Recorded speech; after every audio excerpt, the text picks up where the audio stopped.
बहुत पहले एक गांव में भोलाराम बोलकर एक गरीब किसान रहता था। वो बहुत बुद्धिमान था और चतुर भी था।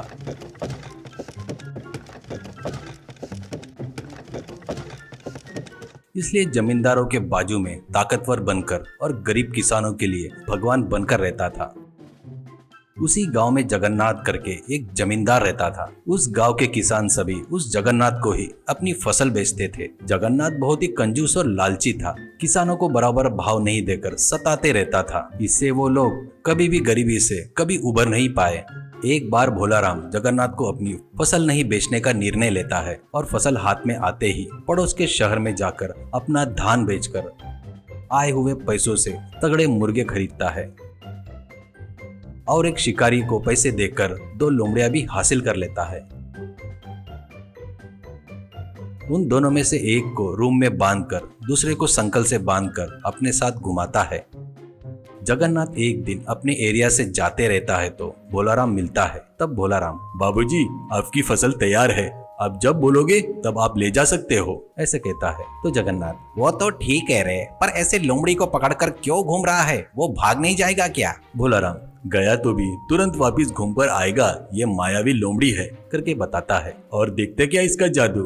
कहते हुए भोलाराम उस लोमड़ी से कहता है, तू जाकर अच्छी मुर्गी लेकर आ, कहकर उसके गले की संकल खोलता है। संकल के खुलते ही वो बहुत तेजी से भागती है।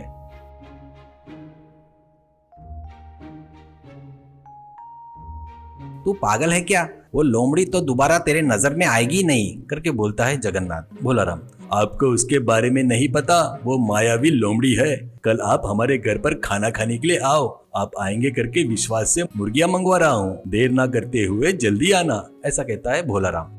अगले दिन दोपहर तक बढ़िया खाना बनाता है भोलाराम। उसका घर कुछ ही दूरी पर रहता है। तब उसको बिरयानी के मसालों की खुशबू आती है। वहाँ खाने के टेबल पर कई प्रकार के चिकन के आइटम बनाकर अलग अलग थालियों में तैयार था। अरे भोलाराम, तुम्हारी लोमड़ी कहाँ है? उसको भी लेकर आओ, वो भी अपने साथ खाना खाएगी, ऐसे कहता है जगन्नाथ। अरे उसको क्या जल्दी है जी, पहले अपन लोग निपटाएंगे, ऐसा कहता है भोलाराम। दोनों लोग मिलकर खाना खाते हैं। खाना खाने के बाद जगन्नाथ को लोमड़ी की याद आती है। वैसे मायावी लोमड़ी मेरे पास रहा तो बहुत अच्छा रहेगा, करके सोचकर भोलाराम से कहता है, अरे जाओ अपनी लोमड़ी को लेकर आओ, देखता हूँ, करके बोलता है। जगन्नाथ की बातों पर खुद ही मन में हंसकर उठकर जाकर रूम में बांधकर रखे हुए दूसरे लोमड़ी को रस्सी से बांधकर बाहर लाता है। जैसे ही बाहर लाता है वैसे ही 500 सिक्के में बेचता क्या, करके पूछता है जमींदार जगन्नाथ। तो भोलाराम सिर हिलाते हुए, बेचना ही काम है, लेकिन उस पर मेरी जिंदगी की गाड़ी चलती है, उसको बेचा तो मैं भूखा मर जाऊंगा। तुमको देने वाला धान पूरा बकाया लेकर जाओ, पर लोमड़ी को मत मांगना, करके बोलता है। तुम्हारी भीख नहीं चाहिए मुझे, तो बस वो मायावी लोमड़ी चाहिए, ऐसा कहता है। 1000 मुद्राओं में लेकर जाता हूँ, ऐसा कहता है जगन्नाथ। आप इतनी ही जिद कर रहे हैं तो मुझे 1500 मुद्राएं दीजिए, कहता है भोलाराम मासूम सा चेहरा बनाकर। उससे कम बोलोगे तो नहीं जमेगा, भावबाजी नहीं होगी, ऐसे कहता है। जगन्नाथ खुश होकर 1500 मुद्राएं देकर लोमड़ी को लेकर जाता है। घर जाकर जगन्नाथ अपनी पत्नी रुक्मिणी से, देख मैं एक मायावी लोमड़ी खरीद कर लाया हूँ, वो अच्छे अच्छे मुर्गे को चोरी कर कर ला कर देगी, ऐसा कहता है। मैं मर भी जाऊँ तो इस बात पर यकीन नहीं करूँगी, ऐसा कहती है रुक्मिणी। जमींदार जगन्नाथ भी भोलाराम के जैसे लोमड़ी को पकड़कर, जा रे जाकर अच्छे मुर्गे पकड़ कर लेकर आ, करके बोलकर उसके गले की रस्सी खोल देता है। बस उसी क्षण वो भाग जाता है लोमड़ी। ऐसे बहुत दिन बीत जाते हैं पर लोमड़ी वापस नहीं आता। इससे जमींदार जगन्नाथ उसके साथ धोखा हुआ करके समझ में आ जाता है और अपने आदमियों को लेकर भोलाराम के घर जाता है और उसको पकड़कर बांधकर, मेरे से ही धोखा करता क्या रे नीच कमीने, मेरा पैसा मुझे वापस किया तो माफ कर दूंगा, ऐसा कहता है। वो तो कब का खर्च हो गया है जी, ऐसा कहता है भोलाराम। तो इसे लाठी से मरे तक मारो, करके बोलता है जगन्नाथ। एक व्यक्ति, अरे बाबूजी इसे मारकर गाड़ने के लिए नहीं जमेगा, इसको कल मार डालेंगे तो अच्छा रहेगा, ऐसे कहता है। वैसे ही करेंगे, सुबह तक ठंड से मरने दो इसे, ये पहने हुए कपड़े ही रखकर इसे धानी से बांध दो, ऐसे कहता है जगन्नाथ। तो भोलाराम को वो लोग धानी से बांधकर चले जाते हैं। कुछ देर बाद ठंड पड़ने लगती है। ठंड में भोलाराम की हालत बहुत खराब हो जाती है। वो ठंड से बचने के लिए धानी को घुमाने लगता है। वैसे करने से उसका शरीर गर्म होकर पसीना भी निकलने लगता है। वो ठंड से अब तक मर गया होगा, जाकर देख कर आओ, ऐसा जगन्नाथ उसके आदमी को भेजता है।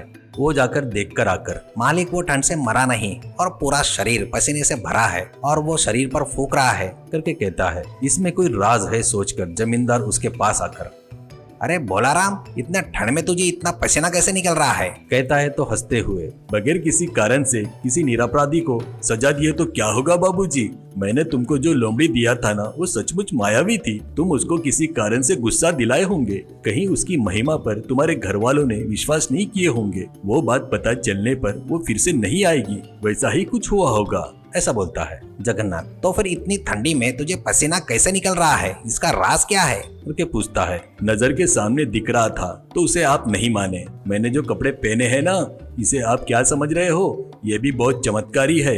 ये पहने तो ठंड में गर्मी लगती है और गर्मियों में पहनने से ठंड रहता है, करके बताता है भोलाराम। तो वो कपड़े को 500 मुद्रा में बेचता क्या? करके कहता है जमींदार। कृपया करके भावबाजी मत करो, ये हमारे दादाओं के जमाने से आ रहा है। मैं इसे किसी भी कीमत में नहीं बेचूंगा, ऐसा कहता है भोलाराम। वो मुझे चाहिए, बदले में 1000 मुद्रा ले ले, ऐसा कहता है जगन्नाथ। तुमको ये उतना पसंद आया तो इसके 2000 मुद्राएं दे दो। ये तुमको दे दिया तो मैं ठंड से मर जाऊंगा, ऐसा कहता है भोलाराम। जगन्नाथ उसको मांगे उतने पैसे देकर उससे वो शर्ट लेकर घर में जाकर धोकर सुखाता है। बाद में ठंडी में सिर्फ शर्ट पहनकर अपने ससुराल जाता है। वहाँ बहुत ठंड पड़ती है, वैसे उसको देखकर सभी हंसते हैं। भोलाराम ने उसको फिर से धोखा दिया करके उसको समझ में आ जाता है। इस बार भोलाराम के झांसे में नहीं आऊंगा करके और उसको मरवाऊंगा करके निर्णय लेता है। उसके आदमी फिर से भोलाराम को पकड़कर लाते हैं। इस बार जगन्नाथ उसको एक बोरे में बांधकर समुद्र के किनारे एक पहाड़ी पर ले जाता है। वहां पर एक पेड़ की डाल समुद्र के ऊपर थी। बोरे के उस डाल से बांध देते हैं। फिर जगन्नाथ चिल्लाकर, अरे उस डाल को काट दो, इससे छुटकारा मिल जाएगा, ऐसे कहता है। तो उसका नौकर कुछ देर तक उस डाल को काट कर, मालिक ये डाल बहुत मजबूत है, इसे काटने के लिए बहुत समय लगेगा, मुझे बहुत भूख लगी है, खाना खाकर आता हूँ फटाक से, ऐसा कहता है जगन्नाथ। मुझे भी भूख लगी है रे, ये कहाँ जाएगा, ले चल खाकर आएंगे, करके वहां से निकलते हैं। वो जाने के बाद भोलाराम, मुझे नीचे उतारो करके चिल्लाता है। इतने में जगन्नाथ के ससुर जी लाल किशन अपनी लड़की को देखने के लिए उधर से आ रहा था। वो आवाज सुनकर कौन है करके चिल्लाता है। भोलाराम उसकी आवाज पहचान लेता है। उसको कुबड़ है करके भोलाराम को पता भी था और कोई भगवान जैसा आया है सोचकर, नीचे उतारो बाबूजी, मेरा कुबड़ गया है करके बोलता है। लाल किशन, कुबड़ गया क्या करके बोलता है। तो आपको पता नहीं होगा, इस बोरे में बैठे तो कुबड़ ठीक हो जाता है। मुझे उतारो, आपको ही पता चल जाएगा। हमारे लोग अब तक आ जाने को होना था, पता नहीं क्यों नहीं आए। फिर से यह बोरा ले जाकर जिनका है उनको दिए तो वो लोग 1 घंटे के 100 मुद्राएं नाक पकड़कर वसूल करेंगे, ऐसा कहता है भोलाराम। वो बात है क्या, मुझे भी कुबड़ है, मुझे भी थोड़ी देर बैठने देता क्या, तेरे को 100 मुद्राएं देता हूँ, ऐसा कहता है लाल किशन। तो भोलाराम कैसे तो भी करके बोरे से बाहर आकर लाल किशन को उस बोरे में फिर से पेड़ के डाल को बांधकर अपने रास्ते से निकल जाता है। बाद में जगन्नाथ अपने आदमी के साथ आकर पेड़ के डाल को काटकर समुद्र में गिरा देता है।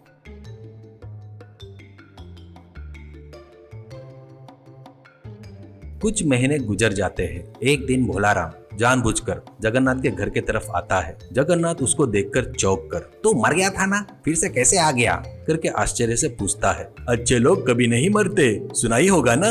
मैं समुद्र में गिरते ही समुद्र के राजा के सिपाही आकर मुझे लेकर गए। समुद्र राजा ने मेरा अच्छा आदर सत्कार करके अपने राज्य में ही रहने को बोले। मेरी अप्सरा जैसी लड़की से शादी कर दिए। वहाँ पर सब अप्सराएं हैं। वहाँ पर जिधर देखो उधर सोना हीरे मोती है। वहाँ पर उनको खाने पीने के सिवा और कोई काम नहीं है। मैं काम करने वाला हूँ, मुझे वहाँ पर ठीक नहीं लगा।